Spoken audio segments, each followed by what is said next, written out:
Hello friends, bright future classes आपल्या या favourite YouTube चॅनलवर मी प्राध्यापक माई सर आपलं स्वागत करतो. मित्रांनो, आपल्या आजच्या या व्हिडिओच्या माध्यमातून आपण इयत्ता 8वीच्या टेक्स्टबुक मधील lesson number 1.1 B the best या पोएमचे इंग्लिश वर्कशॉप अभ्यासणार आहोत. तर त्यासाठी हा व्हिडिओ शेवटपर्यंत नक्कीच अभ्यासा. मित्रांनो, आपली फर्स्ट पोएम आहे बी द बेस्ट. बघूया English workshop. Question number 1. Read the words or names given below. Put the big size bigger ones in the big circle and the smaller ones in the small circle. मित्रांनो, या ठिकाणी आपल्याला काही नावे दिलेली आहेत आपल्या पोएम मधून, आणि या नावांमध्ये जे बिग साईजचे आहेत त्यांना आपण बिग सर्कल मध्ये लिहिणार आहोत, आणि जे स्मॉल साईजचे शब्द आहेत, नाव आहेत, त्यांना आपण स्मॉल सर्कल मध्ये लिहून घेणार आहोत. या प्रकारे आपला हा क्वेश्चन नंबर 1 दिलेला आहे. तर मित्रांनो बघा, आन्सर कडे जाण्याच्या आधी पटापट व्हिडिओला लाईक करून शेअर करा. चला बघूया आन्सर. आता स्मॉल जे शब्द आहेत मित्रांनो, या ठिकाणी आपण ते स्मॉल सर्कल मध्ये घेऊया. Pass, Bush, scrub, reel, star आणि ट्रेल. आणि जे बिगर शब्द आहेत ते बघूया. मस्की, ट्री, पाईन, लेक, हायवे आणि सन. या प्रकारे आपल्याला हे शब्द या ठिकाणी मित्रांनो लिहायचे आहेत. बघूया question number 2. Form groups of 4. Read each stanza in the poem turn by turn. 4 विद्यार्थ्यांचा ग्रुप करून आपल्याला ही पोएम मित्रांनो टर्न बाय टर्न वाचन करण्यासाठी हा क्वेश्चन दिलेला आहे. क्वेश्चन नंबर 3 बघा. Find and write the pairs of rhyming words from the poem.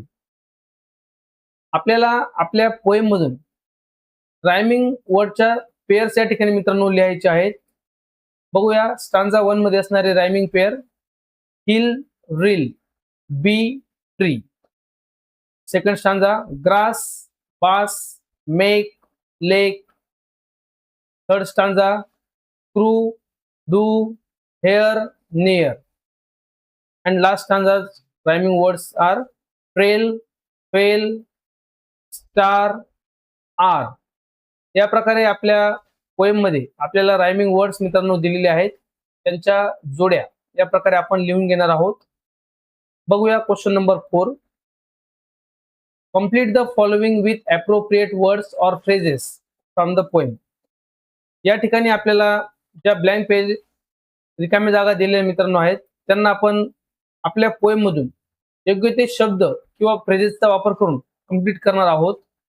बघा, पहिलं आपल्याला आपल्या बुक मध्ये दिलंय कंप्लीट करून. If you can't be a pine, be a scrub. If you can't be a tree, be a bush.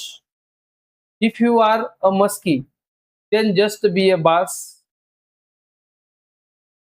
If you can't be a captain, you have got to be crew. If you can't be a highway, then just be a trail. If you can't be the sun, be a star.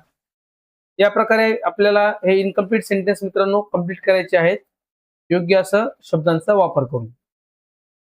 बघूया next question. Question number 5. Write whether the following are true or false. खालील वाक्य आपल्याला true or false. पण बघा, true म्हणजे बरोबर आणि false म्हणजे चुकीचे असणं. त्या ठिकाणी आपल्याला वाक्य सांगायचे आहेत. फर्स्ट सेंटेन्स बघा. All must be the captains of the teams. सगळेजण संघांचे कॅप्टन्स होऊ शकतात. या प्रकारे आपल्याला दिलेले वाक्य मित्रांनो फॉल्स असेल. A bit of grass can make the highway happier. एक बीट ऑफ ग्रास, गवताचं पातं गवत, ते मित्रांनो आनंदी बनवतं आपल्या हायवेला. तर हे सेंटेन्स ट्रू आहे. We win or fail depending upon size or position.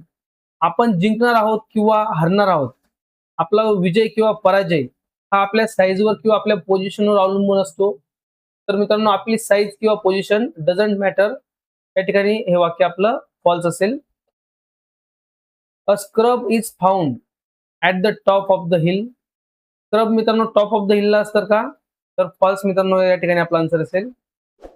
If your work is not important, don't do it. जर तुमचं काम महत्वाचं नाही तर ते करू नका. तर या ठिकाणी आपलं सेंटेन्स मित्रांनो फॉल्स असेल.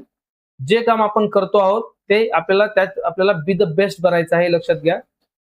आणि लास्ट सेंटेन्स आपलं what ever job you have, do your best. जे काही तुमचं काम असेल, जो काही तुमचा जॉब असेल, डू युअर बेस्ट, तुमचा बेस्ट करा. तर हे आपलं आन्सर असेल या ठिकाणी ट्रू. या प्रकारे आपल्याला क्वेश्चन नंबर 5 मित्रांनो कंप्लीट करायचा आहे. तर बघा, आपल्या विद्यार्थी मित्रांनी आपल्या व्हिडिओला लाईक नक्कीच केलं असेल. जे विद्यार्थी मित्र नवीन असतील त्यांनी आपल्या चॅनलला सबस्क्राईब करून घ्या आणि आपल्याला आपल्या व्हिडिओबद्दलचे जे अभिप्राय असतील आपल्या कमेंट बॉक्समध्ये नक्कीच कळवा. जाऊया आपल्या क्वेश्चन नंबर 6 कडे. क्वेश्चन नंबर 6 आहे आपला, write and appreciation of the poem with the help of the points given below. या ठिकाणी आपल्याला पोएमचं ॲप्रिसिएशन मित्रांनो लिहायचं असणार आहे खाली दिलेल्या पॉइंटचा वापर करून. तर आपले दिलेले पॉइंट मित्रांनो समजून घ्या. बघा, फर्स्ट पॉइंट जो आपला दिलेला आहे तो म्हणजे title. The title of the poem is, आपल्या कवितेचं टायटल मित्रांनो या ठिकाणी आपण लिहिणार आहोत बी द बेस्ट. त्यानंतर बघा, आपला सेकंड पॉइंट आपल्याला दिलेला आहे, the poem is written by. He poem लिहिलेली आहे कोणी, तर डगलस मलोच यांनी.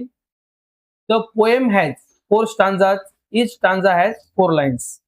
पोएम मध्ये मित्रांनो आपल्याला 4 स्टांजा दिलेले आहेत आणि प्रत्येक स्टांजामध्ये 4 ओळी आहेत.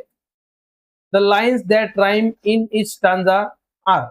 प्रत्येक स्टांजामध्ये राईम असणाऱ्या ओळी आहेत 4. त्या कशा आहेत बघा, the first line with the third line and the second line with the fourth line.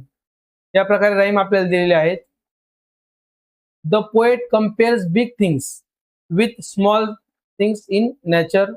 निसर्गातल्या बघा छोट्या गोष्टींसोबत कवी या ठिकाणी मोठ्या गोष्टींचा आणि छोट्या गोष्टींची तुलना करतो आहे. If you can't be is a repeated expression in the poem. आपल्या पोएम मध्ये इफ यू कांट बी ही एक्सप्रेशन आपल्याला रिपीट मित्रांनो पाहायला मिळते. The line I shall always remember is. मला नेहमी लक्षात राहील अशी ओळ या पोएमची, be the best of whatever you are. ही ओळ मित्रांनो आपल्याला या ठिकाणी चांगल्या प्रकारे लक्षात घ्यायची आहे आपल्या या पोएम मधून. आणि आपल्या पोएमचा जो मेसेज आहे तो आपल्या लास्ट ओळीमधून मित्र आपल्याला पाहायला मिळतो. तर अशा प्रकारे आपल्या या क्वेश्चन नंबर 6 मध्ये असणारं ॲप्रिसिएशन आपल्याला मित्रांनो कंप्लीट करायचं आहे. तर मित्रांनो, आपल्या आजच्या या व्हिडिओच्या माध्यमातून आपण आपल्या 8वीच्या टेक्स्टबुक मधील बी द बेस्ट या पोएमचा इंग्लिश वर्कशॉप या ठिकाणी मित्रांनो संपूर्णपणे चांगल्या प्रकारे अभ्यासलेला आहे. आय होप तुम्हाला व्हिडिओ नक्कीच आवडला असेल. व्हिडिओला लाईकही करा आणि जास्तीत जास्त विद्यार्थी मित्रांपर्यंत शेअर करा. तर मित्रांनो, भेटूया आपल्या नेक्स्ट व्हिडिओमध्ये. Thanks for watching this video friends. All the best. Bye.